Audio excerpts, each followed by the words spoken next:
गली में जब देख थो तोला, दिल कहे थे बस पाले रहो मोला। के संग तोर खुशबू आवे, मन मोर तोर ना गुनगुनावे।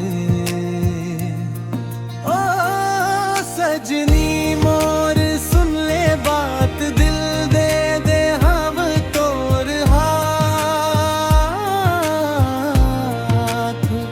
माया के डोरी में बंध गे हव, अब तोर संग बिताही हर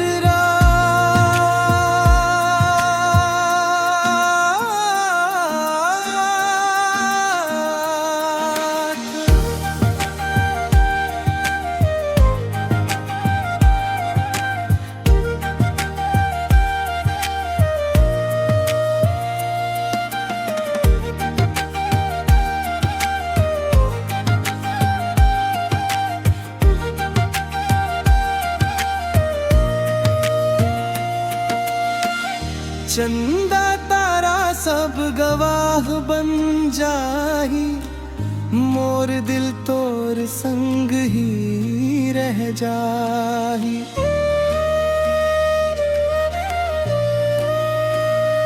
हो जिंदगी के हर रास्ता में साथ, तोर माया में मिली हर बात।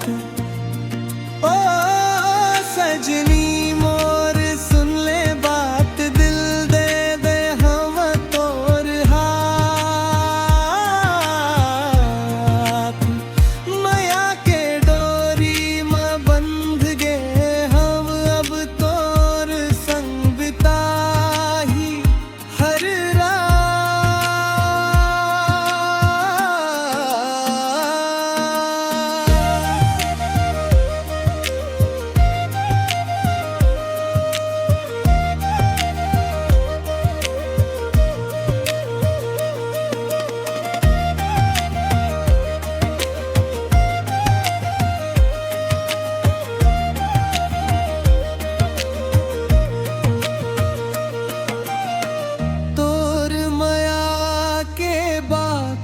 दिल ला छू जाते, तोर हंसी देख के मन मुस्काते।